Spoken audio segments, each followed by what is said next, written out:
Hi, I'm James. And I'm Anthony.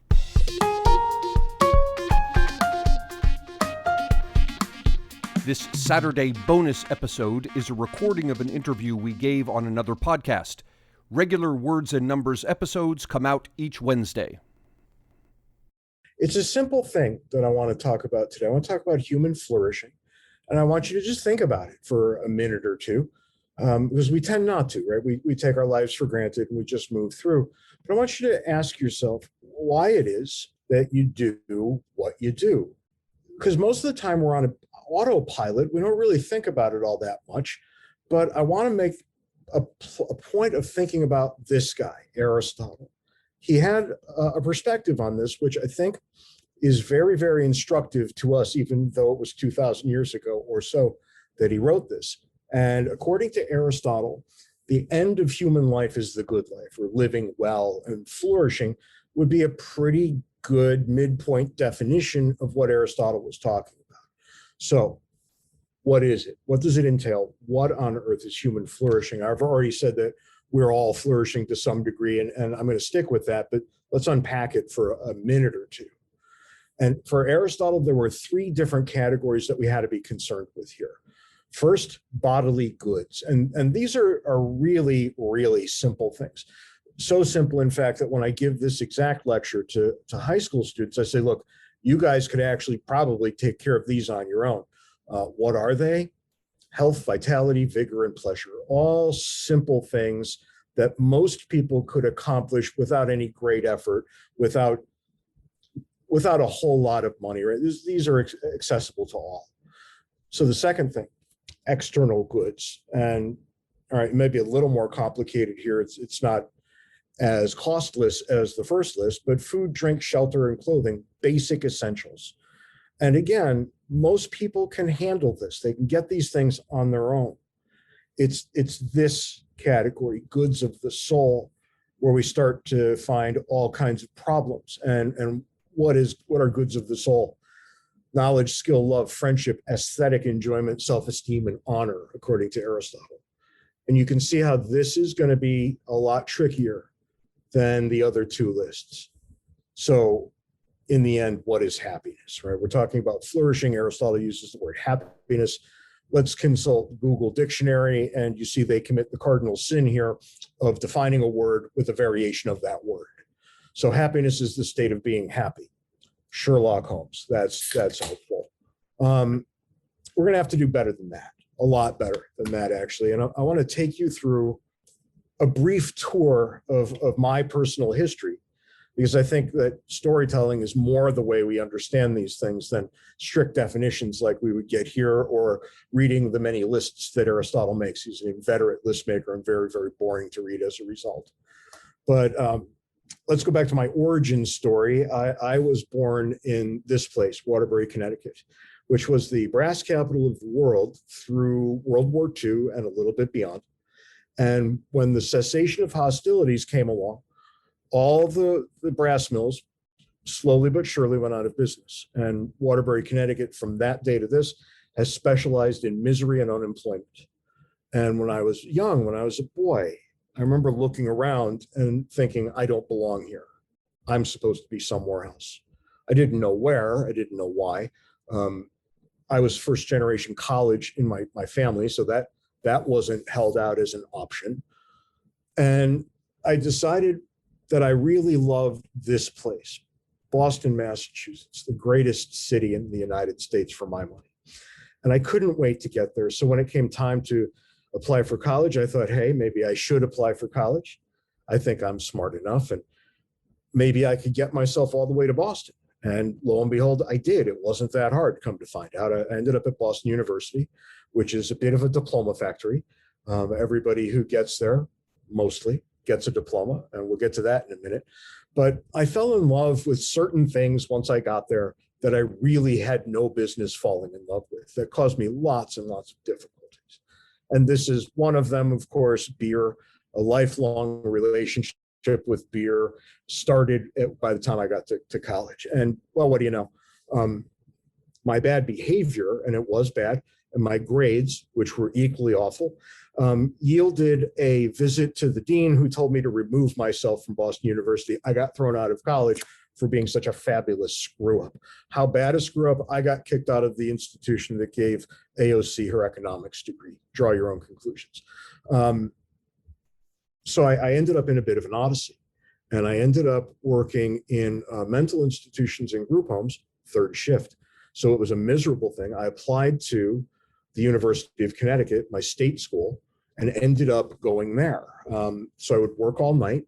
I would check out of work at about 8 a.m. I'd bring a change of clothes and shower at work and drive up to stores, which would take about an hour, hour and a half. So it was a long round trip, a lot of working, no free time whatsoever. I mean, none. And this had the effect of teaching me what I already knew, that I had to pay a very big price for the mistakes I made, or maybe not even mistakes, willful acts that I made. And I was okay with that. I always figured I brought it on myself. And what I learned, and this becomes very important in my adult life, is that delayed gratification is the key to success. And anything else I know to be true, I probably know this to be true much more. So after I finished up my bachelor's degree, I actually got two of them, one in history, one in political science, because I had 178 credits laying around because of all the failure before I got to Connecticut. I just kind of gobbled up college when I got back.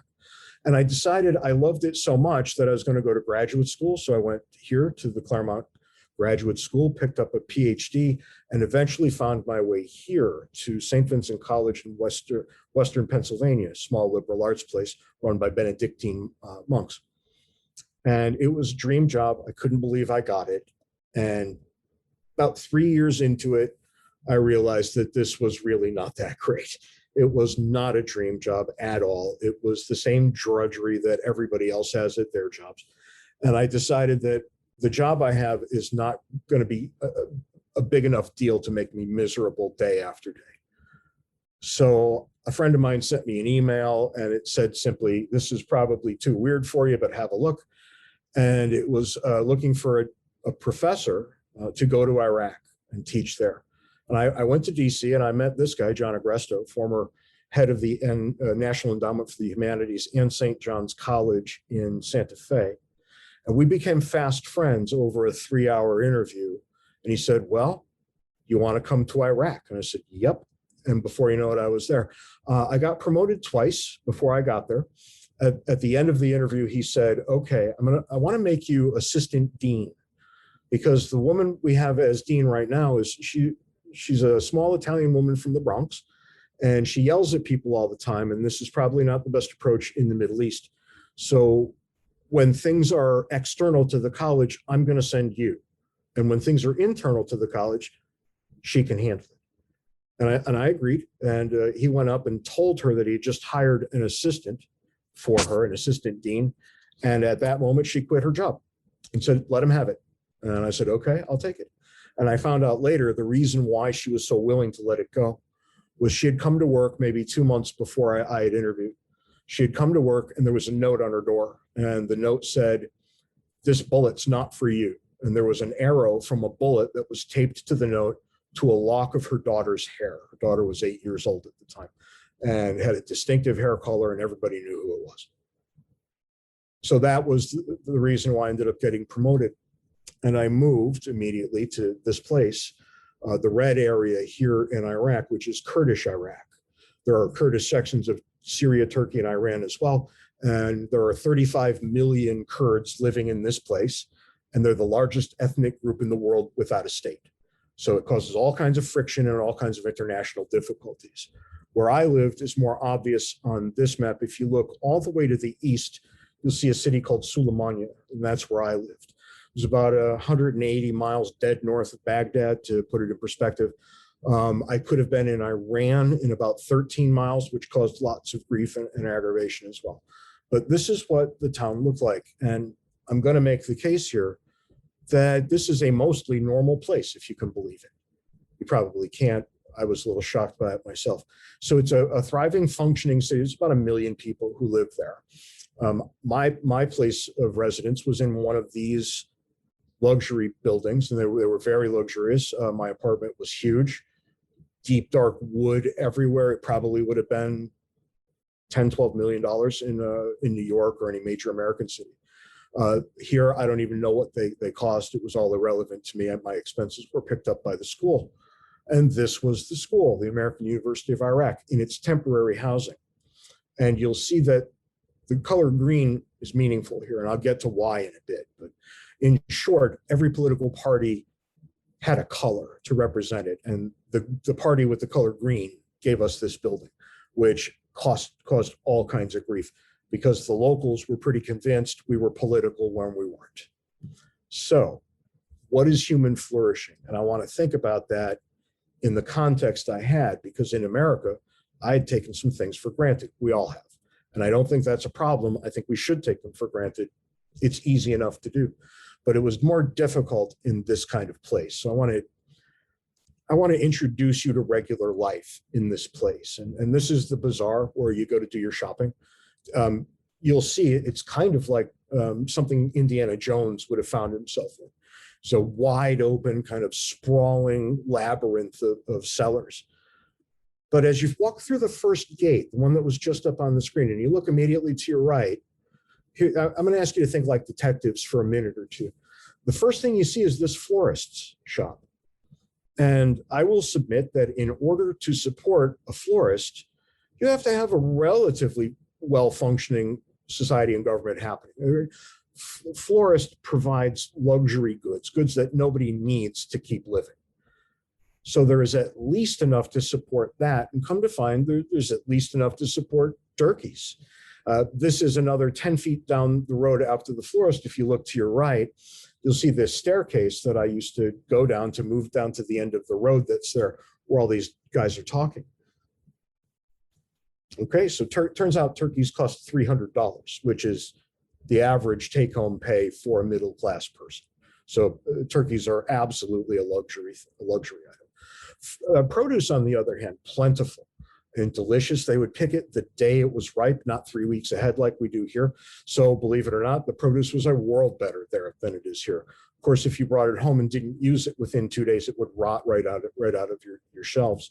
But again, take a look at the picture a little more deeply, because you should see these two women off to the right. How many times have you heard that women can't go out alone in the Middle East? I heard it all the time, and I never knew it to be true, not in this place. You can see that they are out by themselves. They're dressed very modestly, and they're covering their hair. And we'll talk about that a bit more in a minute, but there's no doubt that they were out unescorted. So every time I would go to the bazaar, food in Iraq was terrible, apart from the produce. They pickled everything to get around the spoilage problem. Everything you see here is pickled. This is where you would buy your meat. You just kind of walk up and point to the one you want, and they hack at it with a cleaver. And the meat was uniformly disgusting. It was terrible. But why wouldn't it be terrible when it was brought up on grass in a desert area, right? These were not animals that were well cared for, and it showed. So I tended not to eat any of this. I ended up buying my chicken, believe it or not, frozen like a rock from South America, all the way to Iraq and then to me. Cigarettes were everywhere, plentiful and cheap. I was smoking at the time, so that was great news. They were $14 a carton, 68 at home at the same time in Pennsylvania. And here's where it starts getting fascinating. In a place where the average salary is $300 a month, what on earth is going on with all this gold? And this is just a very tight shot of an alley in the bazaar that probably went 2 city blocks that was all loaded with gold. So why are they using it? And I came to learn that there are 2 very distinct reasons why gold is always for sale. The first is a hedge against inflation, which is probably what every one of you was just thinking. I would expect nothing less. The currency in Iraq was worthless. It was 8 dinar to the dollar when Saddam Hussein was running the country. By the time I got there, 1,000 dinar was 18 cents. So the currency just bled, it hemorrhaged value. So when people got their pay, they would take that money, go straight to here, walk straight into one of these offices, one of these stores and trade all the money they had for as much gold as they could get, because the gold was a hedge against inflation and it worked exactly as such. The second reason is a little weirder. All of us are kind of dimly aware that there was a dowry system in the Western world where a girl or a woman's parents would pay off a man or the man's family to marry. Just going to let a bunch of people in to marry their daughters off. And come to find out, there was absolutely a dowry system in Iraq as well, or at least in the Kurdish portion where I lived. However, it works exactly the opposite of what you would think. And there are clear reasons for this. So here, the man's family pays the woman's family in gold for the opportunity to marry their daughter. And it's all because of one Middle Eastern custom that they couldn't get around. It's woven right into the nature of things. Divorce is freely available here, something most people don't realize. The problem is that while divorce is available, and I think important, given individual rights that should be reflected in a country's institutions, if a woman gets married and then gets divorced, she will never be able to marry again, not here. So what happened? The groom's family gave the bride's family a lot of gold. It would be enough to live on for quite some time. The bride's family would just store it somewhere, hide it away. And if the marriage failed, the bride would get the gold and she could live on that for the rest of her life quite comfortably. If the marriage succeeded, her parents would eventually die and the gold would go to the girl and her husband anyway. So everybody was allowed to come out a winner here if the marriage remained intact. But if the marriage failed, the woman was being protected in this way. And you start to realize, okay, these are institutions unlike any I have known, but they're institutions that make perfect sense and they're interesting. Now, as you move through the bazaar, you see all kinds of other things, baubles and trinkets and, rings, ugly, awful rings like this. There was even a rotisserie chicken place. I would go there. It was the one place you could get decent food in the form of restaurant, such that it was. And again, think like a detective. What do you see as you leave the bazaar? This is always how I would leave. And yeah, the vegetable merchants are back, but behind them, you can see that there are plenty of clothing options. You can even see those blue Adidas things that we think of with the Balkan republics, but plenty of fabric as well. People made their own clothing and this sort of thing. And there was a certain kind of thrivingness, if you could even make that word up here. And it gets a little more interesting because when I couldn't do my shopping there were supermarkets in town. So I would go to this one, Kurdistan 2. And again, think like a detective. What do you see in here? I have no idea what that little white girl is doing on the far right-hand portion of this sign. I have no idea what's up with that. But look at the 4 young women on the left.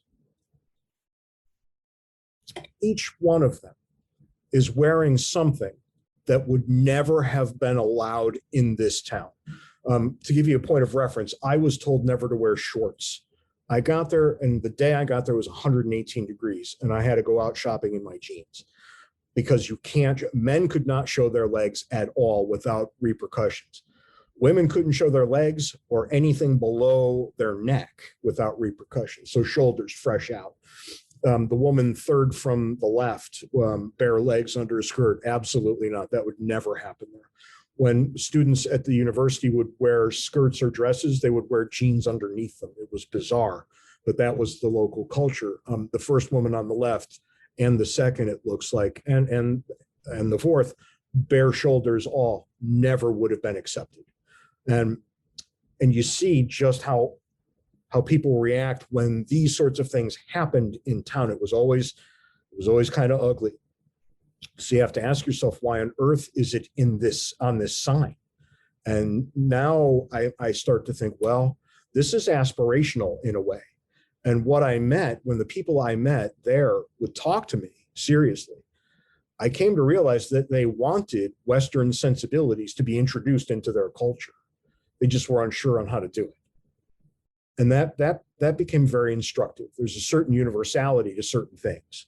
Now, I can show you what our students looked like to help put it in perspective. These 4 young women are in the library doing a group project, and you see that, they're all very modestly dressed, but 2 have their hair covered and 2 don't. And nobody that I ever met there thought that was a big deal in any way.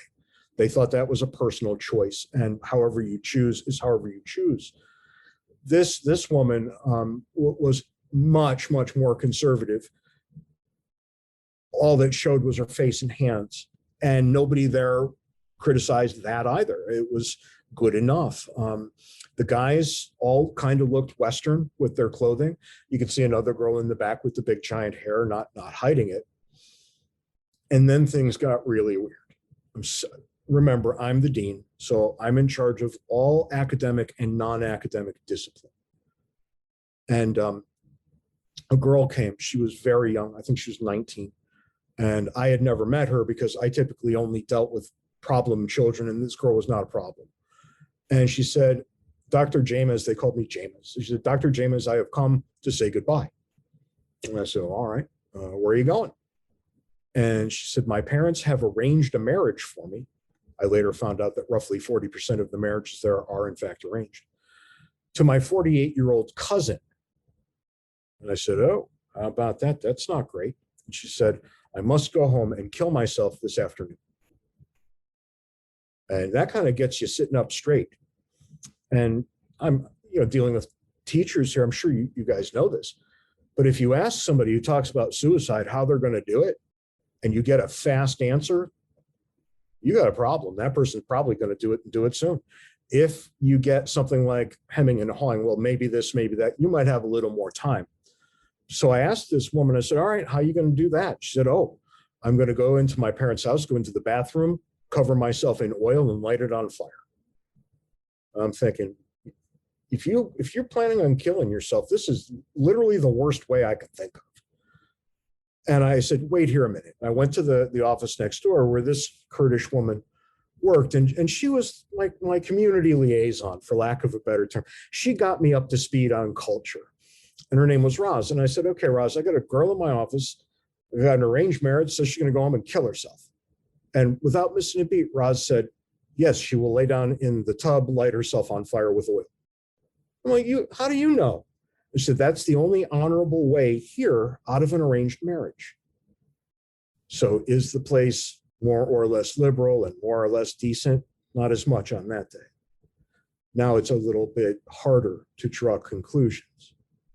And then it got weirder still, because I lived in this place for what you'll remember as the Arab Spring. I lived it among Kurds, and it was known by them as the Kurdish Spring. And the Kurdish days of protest began much like they did everywhere else in the Middle East.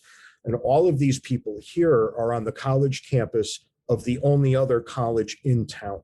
And this is the public school.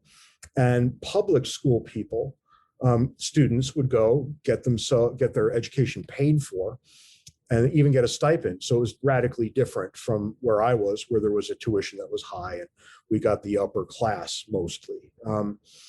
So everybody met on the campus of Suleimaniye University. They massed, as you can see, and then they started the long walk to the main street in town, which is where all the political parties had their headquarters. And you'll remember that I said our building was tinted green because it was the color of the party that gave us the building. You'll see here next the yellow party, and I never bothered to learn which was which and who is who. I took the approach that I should never talk about interior politics. I was a guest in their country and an ambassador for my own, and I didn't think it was appropriate that I would weigh in. I tried to prevail upon the other professors who were hired there to do the same. So you see on top of that building, there are quite a lot of men. They're all armed with AK-47s, and you can tell that the crowd is somewhat respectful of them, knowing that they've got that kind of firepower up on the top of the roof. But you can see this right now. You can tell that this is a demonstration about to turn into a mob. And with the guys on the roof, that's going to be a little more difficult than they might have imagined. And you can see that guy right there. They're all armed. And here's where it starts to get ugly. They try to kick down a temporary wall.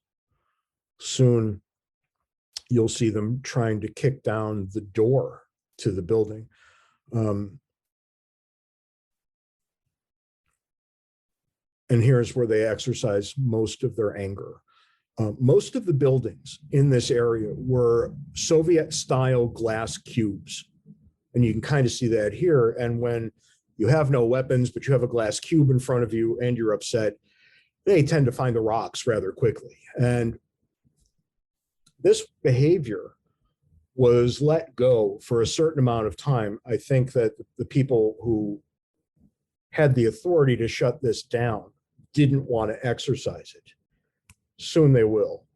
And you'll see why they probably didn't have much of a choice. But it gets uglier and uglier and uglier. And that was one of my students. So our students were here doing these things. And you can see the damage that they've done. And now they start kicking on the front gate. And you can probably guess with 100% certainty what's going to happen next. You'll know when you see them all running away. It's a bad camera. There's not much I can do about that. They start by shooting into the air. And that was everybody's notice to remove themselves. And you see them running away. You'll see the news crew right here running out, right? There was a camera and a news crew there on site. It gets worse and worse and worse. I want you to remember this young man, because he was the last one out. He had no idea how to get out from behind that Jersey barrier. And this was the end result. And you knew some people would meet this fate. I knew it from the minute I saw what was happening. So again, what is human flourishing? It doesn't seem like he had the chance at that. He couldn't take for granted the same things I could take for granted, and you could too. So let's figure out what human flourishing is, at least to some degree. Here's some evidence. GDP per capita. And you see we're all really poor until right about 1776, when something strange starts to happen in the data. And you might think it's one thing, but it's actually two. And we can look at this, which is roughly the same thing with other countries' timelines on it. US, UK, Japan as emblematic of the first world. All the other first world countries fit into the exact same thing. You can see that they start doing well at roughly the same time the United States does. Ethiopia, China, Brazil, they start at about 1980, 1985, start going up at about that time. So what's going on? What's the story? How can we weave this into a narrative that actually makes sense? And there are two separate things here, both 1776. It was a great year. Declaration of Independence on the one hand, Adam Smith's Wealth of Nations on the other. So let's start with Smith. Now, if you've read the Wealth of Nations, this will seem remedial to you. If you haven't read it, this will be a bit of a lifesaver, because you can kind of understand all of Smith if you understand three things. And it's a 2-volume set that is going to take you a long time to read. So I can get you 80% of the way home just with three things. The first is the pursuit of self-interest. You have to be allowed, permitted, to pursue your interest as you understand it. Two, got the division of labor. Simple enough, something we take for granted all the time. Third, free trade. And if you get these three things, Adam Smith says, you will have a functioning economy before long. These are preconditions. And if you meet the preconditions, it'll do you some good.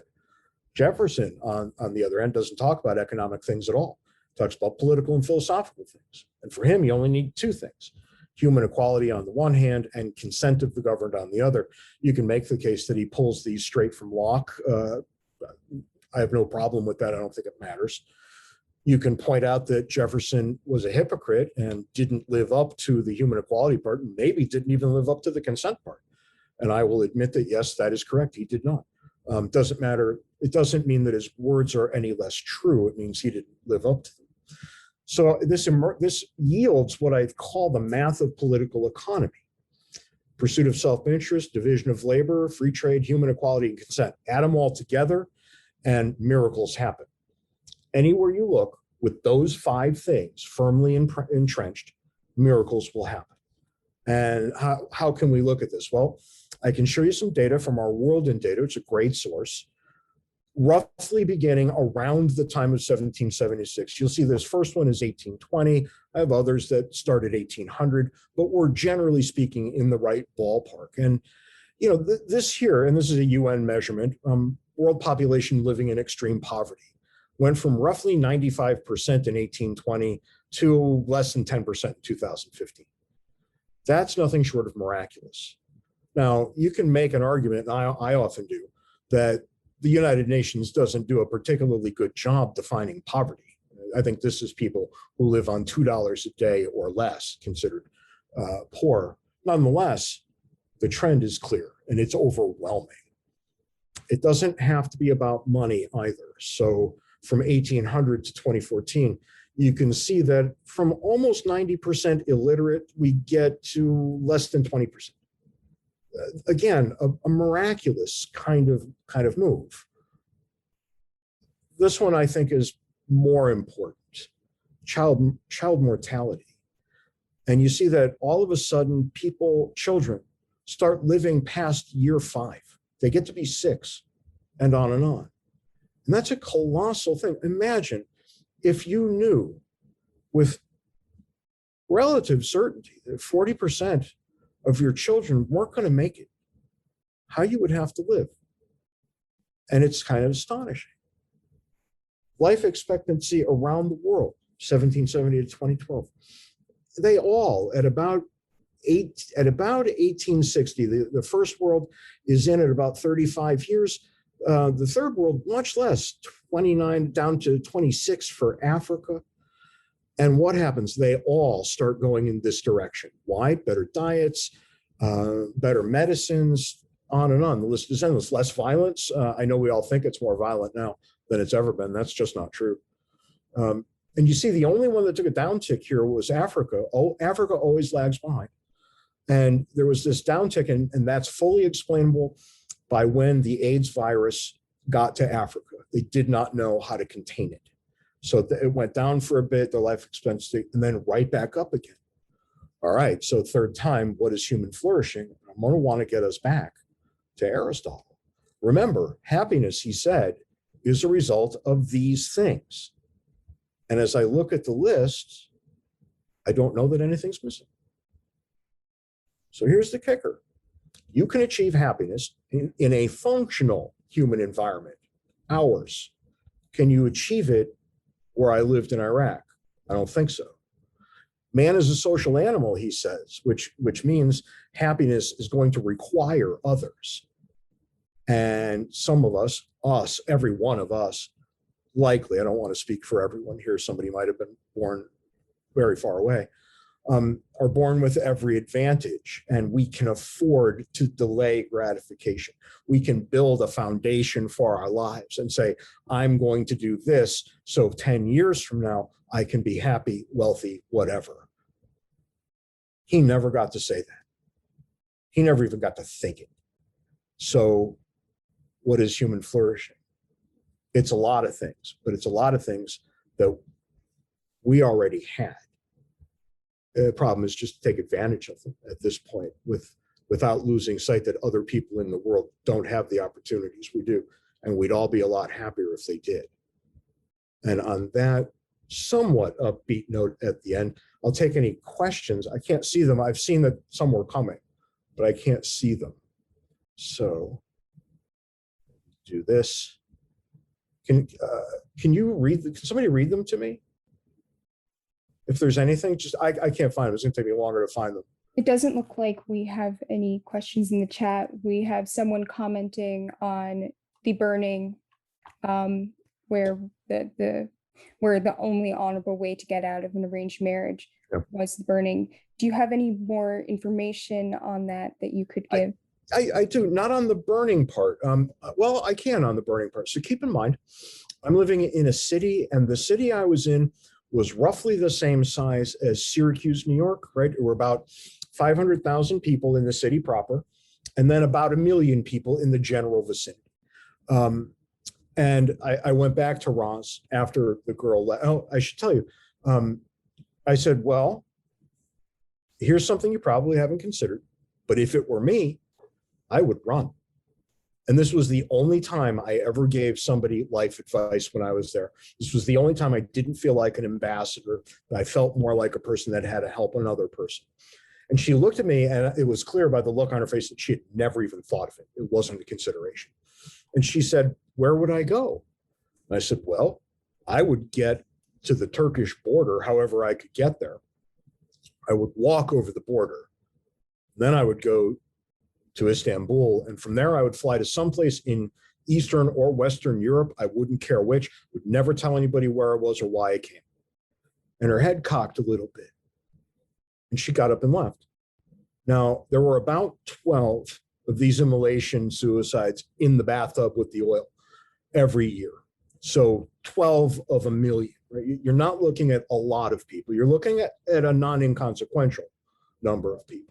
I'm so sorry, James. We're just out of time. Okay. Is there a place we can go to hear more about your story or anything Sure. you like? Absolutely. You can find me on Facebook. You can find me on Twitter at James R. Harrigan. You can email me anytime you like, jrharrigan@gmail.com. And you can find me and my partner, Anthony Davies, on the Words and Numbers podcast, which is the screen that's up. It's been very weird talking to you and not seeing you, but I'm glad that we got to meet, at least in this strange way, and hope we can all meet in person sometime down the road. Thank you so much, James. Thanks, everybody. I appreciate it.